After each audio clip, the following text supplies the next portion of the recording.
আমরা এখন একটা রেক্ট্যাঙ্গেল শেপের অবজেক্ট নিলাম, মানে হচ্ছে এরকম একটা আয়তাকার বস্তু যার মধ্যে কিছু কি আছে, পজিটিভ চার্জ আছে, এবং এর আশেপাশে কোনো একটা পয়েন্টে আমরা তড়িৎ ক্ষেত্র বা ইলেকট্রিক ফিল্ড বের করব এই গাউস ল এর সাহায্যে।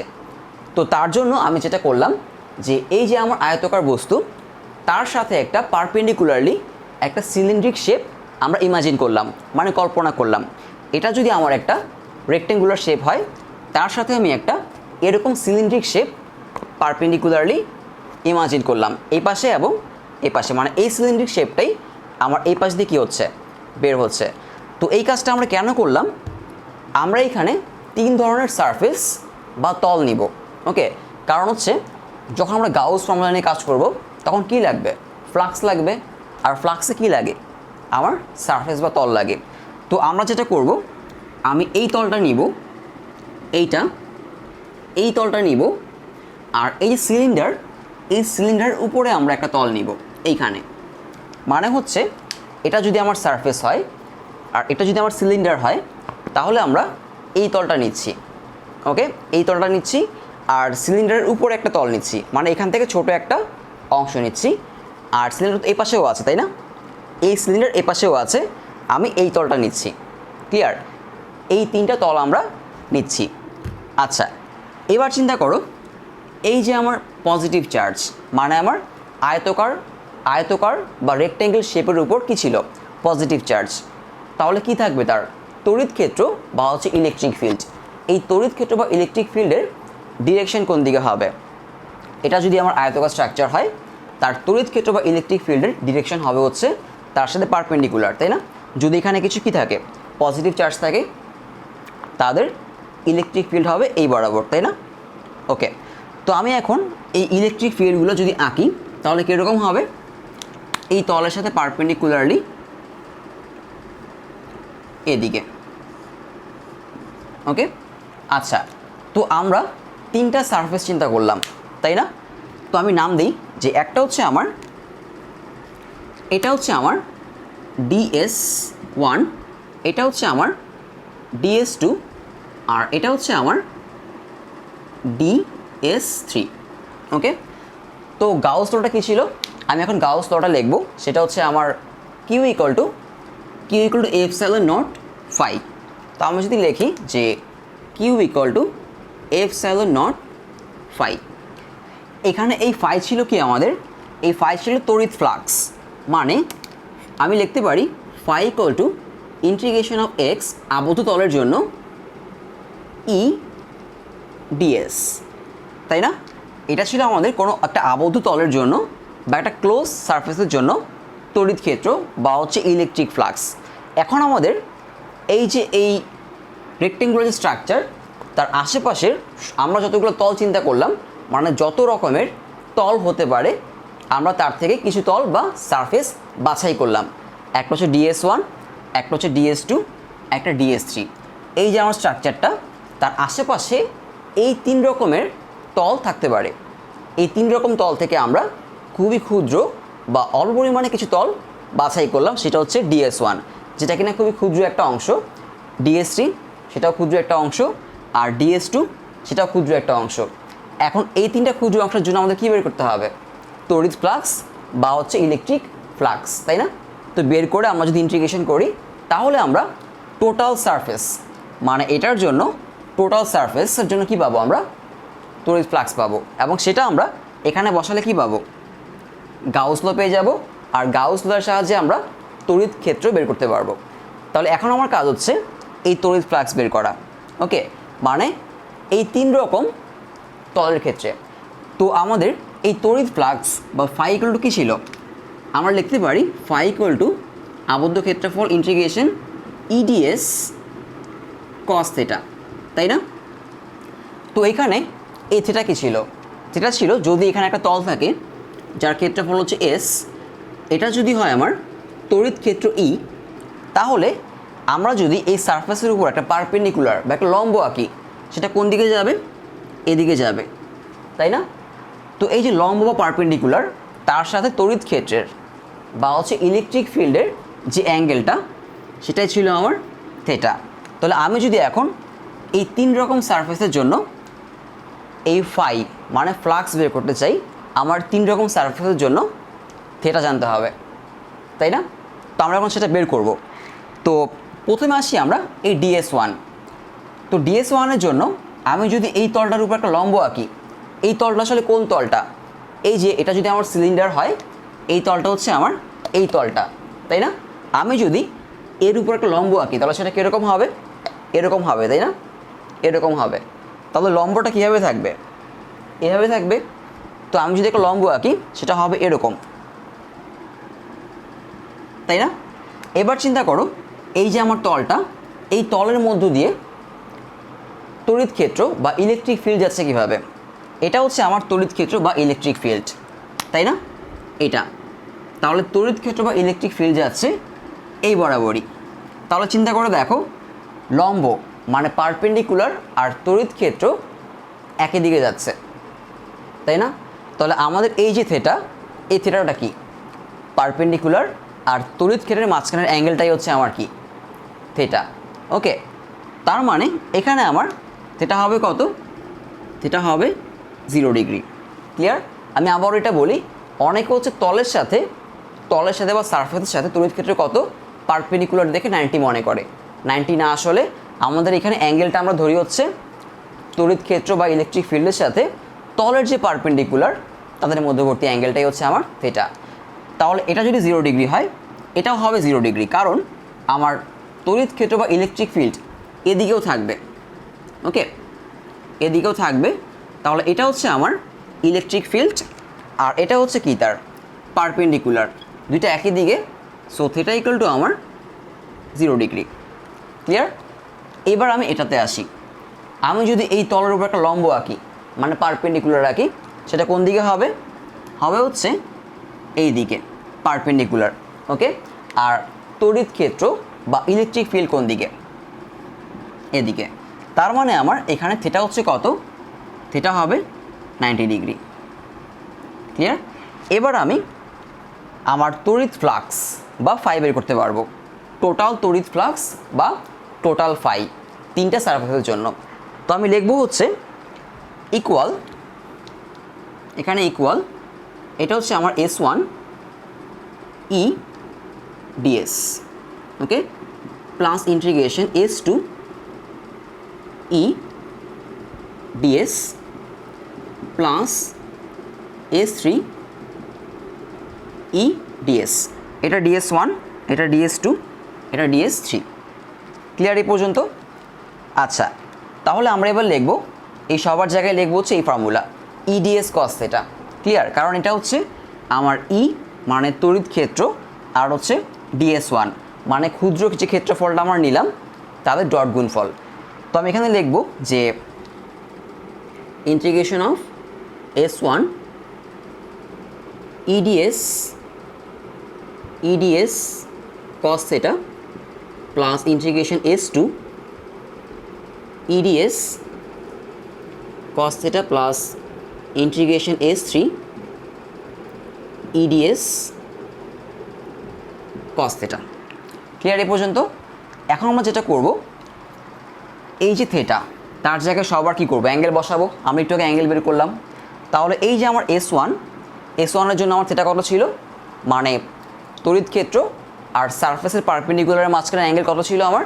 0 ডিগ্রি। তো আমি এখানে 0 ডিগ্রি বসাবো। তো কী হবে আমার? এখানে বসাবো 0 ডিগ্রি। S2 এখানে বসাবো 0 ডিগ্রি মানে এটার জন্য, আর S3 মানে এটার জন্য বসাবো কত? আমি 90। তাহলে এটা কী হয়ে যাবে? আমার 0 হয়ে যাবে না? কারণ cos 90 কত? 0। আমার থাকবে হচ্ছে অনলি এইটা আর এইটা। ক্লিয়ার? তো এখানে এই দুটাকে আমরা এখন ইন্টিগ্রেশন করব। তো ইন্টিগ্রেশন করলে আমার কি আসবে? আমি লিখব এটাকে বাইরে নিয়ে আসবো, যে ইন্টিগ্রেশন S1 এটাকে বাইরে নিয়ে আসলাম, আর ভিতরে হচ্ছে জাস্ট DS1। ওকে, এটা DS1, এটা DS2। DS1 প্লাস এটাকে বাইরে নিয়ে আসলাম, ইন্টিগ্রেশন অফ S2, এখানে হচ্ছে আমার DS2। ওকে, এটা পেলাম আমরা, কারণ cos 0 ডিগ্রি 1, cos 0 ডিগ্রি 1। এবার আসো ইন্টিগ্রেশন অফ DS1।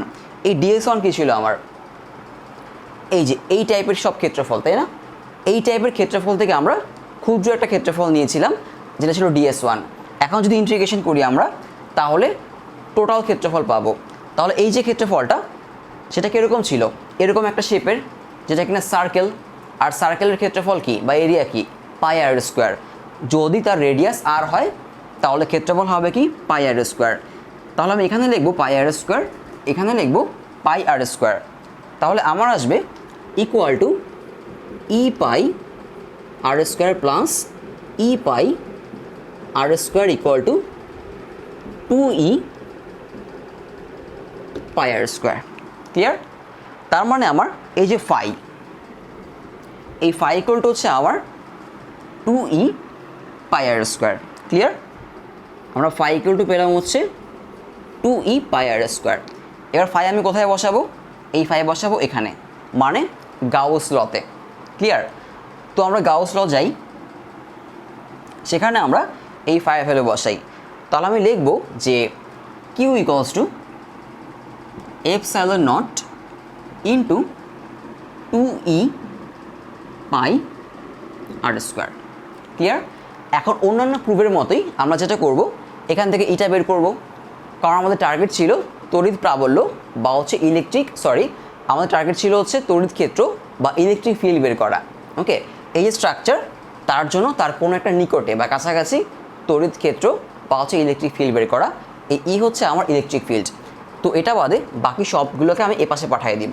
তাহলে কী হবে, এখান থেকে ই আসবে আমার, উপরে থাকবে কিউ, আর নিচে হবে 2 এপসাইলন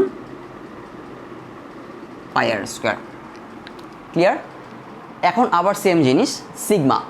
সিগমা কী ছিল আমার, সিগমা ছিল আধান ঘনত্ব বা হচ্ছে চার্জ ডেন্সিটি, মানে একক ক্ষেত্রফলে বা পার ইউনিট এরিয়াতে কতটুকু চার্জ আছে। মানে উপর হচ্ছে চার্জ কিউ আর নিচে হচ্ছে ক্ষেত্রফল এ, মানে area A.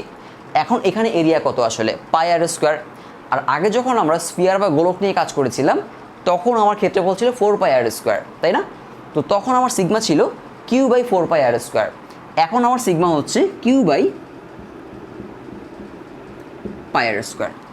Clear?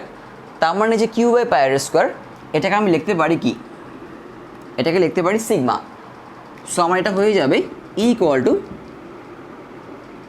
Sigma by 2 epsilon not.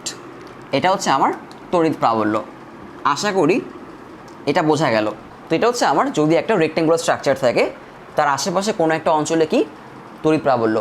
এখানে একটা জিনিস নোটেড, সেটা হচ্ছে এই যে তার আশেপাশে কোনো একটা অঞ্চলে বা জায়গায় তড়িৎ ক্ষেত্র বা হচ্ছে ইলেকট্রিক ফিল্ড, সেটা কোনো ডিস্টেন্সের উপর ডিপেন্ড করছে না, কারণ এই ফর্মুলায় কোনো ডিস্টেন্স নাই। ক্লিয়ার?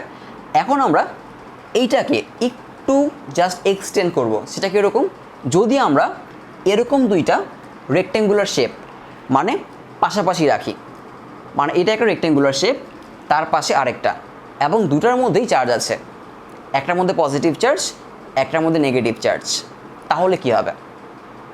আমরা অলরেডি ফর্মুলা বের করেছি, সো আমাদের খুব বেশি কষ্ট হবে না।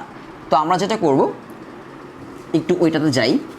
কি হবে এটা, যদি পাশাপাশি দুইটা এরকম কি থাকে, রেক্টেঙ্গুলার শেপ থাকে, এটা একটা আর এইটা হচ্ছে আরেকটা।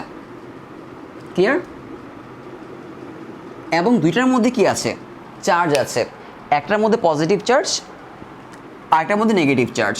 তো আমি এটাই পজিটিভ চার্জ দিলাম আর এটাই নেগেটিভ চার্জ। ওকে, এখন এখানে বলা হচ্ছে যে এদের মাঝখানে কোনো একটা পয়েন্টে তড়িৎ প্রাবল্য কী হবে বা হচ্ছে তড়িৎ ক্ষেত্র কী হবে, তড়িৎ প্রাবল্য না, তড়িৎ ক্ষেত্র বা ইলেকট্রিক ফিল্ড কী হবে। মাঝখানে পয়েন্ট বলতে সাপোজ ধরো এই পয়েন্টে পি পয়েন্ট। এখন একটা কোশ্চেন করি, সেটা হচ্ছে যে এই পি পয়েন্টে এই যে আমার রেক্টেঙ্গুলার শেপ, এটা কিন্তু আমার এই রেক্টেঙ্গুলার শেপটা, আর এটা হচ্ছে আরেকটা যার মধ্যে নেগেটিভ চার্জ আছে। ক্লিয়ার? তো এই যে এটার জন্য পি পয়েন্টে ইলেকট্রিক ফিল্ড হবে এদিকে, কারণ হচ্ছে আমরা যখন কোনো একটা পয়েন্টে তড়িৎ ক্ষেত্র বা তড়িৎ ক্ষেত্র প্রাবল্য বের করি, আমরা সেখানে অলওয়েজ কী করি, একটা +1 চার্জ ধরে নিই। আমি যদি এই প্লাস কিউ চার্জের জন্য তোমাকে বলি এই পি পয়েন্টে তড়িৎ ক্ষেত্রের দিকটা কোন দিকে, বা তড়িৎ ক্ষেত্র প্রাবল্য বা ইলেকট্রিক ফিল্ড ইন্টেন্সিটির দিকটা কোন দিকে, তুমি যেটা করবা এখানে একটা +1 চার্জ বসাবা। তাহলে এই +q চার্জটা এই +1 চার্জকে কি করবে, রিপালস করবে না, মানে বিকর্ষণ করবে না এদিকে, তাই না? তাহলে +q চার্জের জন্য এই পয়েন্টের ইলেকট্রিক ফিল্ড ইন্টেন্সিটি বা প্রাবল্যের দিক হচ্ছে ওই দিকে।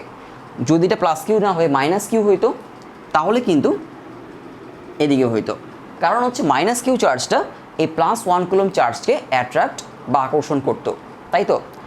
আচ্ছা, তো যেহেতু এটা পজিটিভ চার্জ, আমি বললাম পি পয়েন্টের ইলেকট্রিক ফিল্ড ইন্টেন্সিটি কোন দিকে হবে, ওই দিকে হবে, কারণ এই প্লাস চার্জ এখানে বসানো একটা +1 কুলম্ব চার্জকে রিপালস করবে বা বিকর্ষণ করবে। ক্লিয়ার? আচ্ছা, এবার আসি ওর জন্য পি পয়েন্টের ইন্টেন্সিটি কোন দিকে হবে। এখানে যেহেতু নেগেটিভ চার্জ, আর আমরা যেই পয়েন্টে ইলেকট্রিক ফিল্ড ইন্টেন্সিটি বা প্রাবল্য বের করি সেই পয়েন্টে আমরা অলওয়েজ একটা +1 চার্জ চিন্তা করি। তাহলে +1 চার্জটাকে, মানে এখানে একটা +1 চার্জ তো আমরা চিন্তা করছি, তাই না? এই +1 চার্জটাকে এই নেগেটিভ চার্জগুলো তাদের দিকে অ্যাট্রাক্ট বা আকর্ষণ করবে, মানে এই দিকে। ক্লিয়ার? তার মানে দুজনের জন্যই ইলেকট্রিক ফিল্ড ইন্টেন্সিটি একই দিকে। আমি যদি ওর জন্য ধরি E1, ওর জন্য ধরলাম হচ্ছে আমি E1, আর ওর জন্য ধরলাম হচ্ছে E2, তারা কিন্তু একই দিকে, তাই না? তারা একই ডিরেকশানে। তাহলে টোটাল ইন্টেন্সিটি কী হবে, প্লাস করে দিতে হবে। মানে আমি লিখব যে E = যেহেতু ওরা একই দিকে, E = E1 + E2, সো আমার হবে σ/2ε0 + σ/2ε0। ক্লিয়ার? এই যে এই ফর্মুলাটা, কারণ আমরা একটা রেক্টেঙ্গুলার শেপের জন্য তার আশেপাশে কোনো একটা পয়েন্টের তড়িৎ ক্ষেত্র অলরেডি বের করেছি, সো আমি এটা এখানে বসাতে পারি। তাহলে দুজনের জন্য এই পি পয়েন্টের ইলেকট্রিক ফিল্ড কি একই দিকে, সো প্লাস করব। ক্লিয়ার এই পর্যন্ত? তো কত আসবে এটা? এটা আসবে হচ্ছে σ/ε0। আশা করি এটা বোঝা গেল।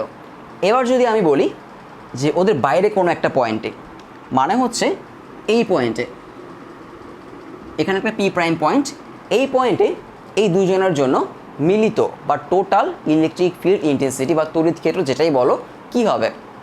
খেয়াল করো, আমরা যেই পয়েন্টে ইলেকট্রিক ফিল্ড ইন্টেন্সিটি বের করি সেখানে একটা +1 চার্জ ধরে নিই। তাহলে এখানে একটা +1 চার্জ ধরে নিই। এই +1 চার্জটাকে এই যে পজিটিভ চার্জড সে কী করবে, রিপালস করবে। কোন দিকে? এই দিকে। এটা হচ্ছে আমার E1, তাই না? আচ্ছা, আর এই যে নেগেটিভ চার্জড সে +1 কী করবে, তার দিকে অ্যাট্রাক্ট করবে। সে আগে তাই করছিল, এই +1 চার্জটাকে তার দিকে অ্যাট্রাক্ট করছিল আর ও রিপালস করছিল। তাহলে এবার যেটা হবে, ও তার দিকে অ্যাট্রাক্ট করবে এটাকে, এটা আমার E2। তাহলে এবার কি আমার E1 E2 সেম ডিরেকশানে হচ্ছে? হচ্ছে না, ডিফারেন্ট ডিরেকশন। তাহলে এবার আমার ই হবে হচ্ছে E1 - E2 মানে 0। ক্লিয়ার? তো এগুলো কিন্তু খুবই গুরুত্বপূর্ণ টপিক, বিশেষ করে এমসিকিউর জন্য। তো তোমাদের এমসিকিউতে বলতে পারে দুইটা চার্জ স্ট্রাকচার, তাদের মাঝখানে কোনো একটা পয়েন্টের তড়িৎ ক্ষেত্র কী হবে, সিগমা দিয়ে দিল। ε0 কিন্তু কি আমাদের জানা, তাই না? 8.85 × 10⁻12। সো জাস্ট সিগমা দেওয়া থাকলে কিন্তু আমরা দুইটা চার্জড রেক্টেঙ্গুলার শেপের মাঝখানে কোনো একটা পয়েন্টে কী বের করতে পারবো, তড়িৎ ক্ষেত্র বা ইলেকট্রিক ফিল্ড বের করতে পারবো। আর যদি এক সাইডে বলে তাহলে তো 0। সেগুলো এমসিকিউর জন্য খুবই গুরুত্বপূর্ণ, অ্যাডমিশনের জন্য তো অবশ্যই। ক্লিয়ার? এবং এর সাথে সাথে হচ্ছে আমরা এই চ্যাপ্টার মানে হচ্ছে আমাদের স্থির তড়িৎ বা স্ট্যাটিক্যাল ইলেকট্রিসিটি শেষ করছি, মানে থিওরি পার্ট। এরপরে থাকবে হচ্ছে ম্যাথ পার্ট। তো আশা করি ম্যাথ পার্টটা খুব ভালো মতো করবা, কারণ থিওরি করার পর অবশ্যই ম্যাথ করতে হয়, কারণ ফিজিক্সে তোমাদের সিকিউতে তো ম্যাথই অ্যান্সার করতে হয়। 3 এবং 4 নাম্বার কোশ্চেনে কিন্তু ম্যাথসই আসে, আর অ্যাডমিশনে তো ম্যাথ ছাড়া কথাই নেই, তাই না?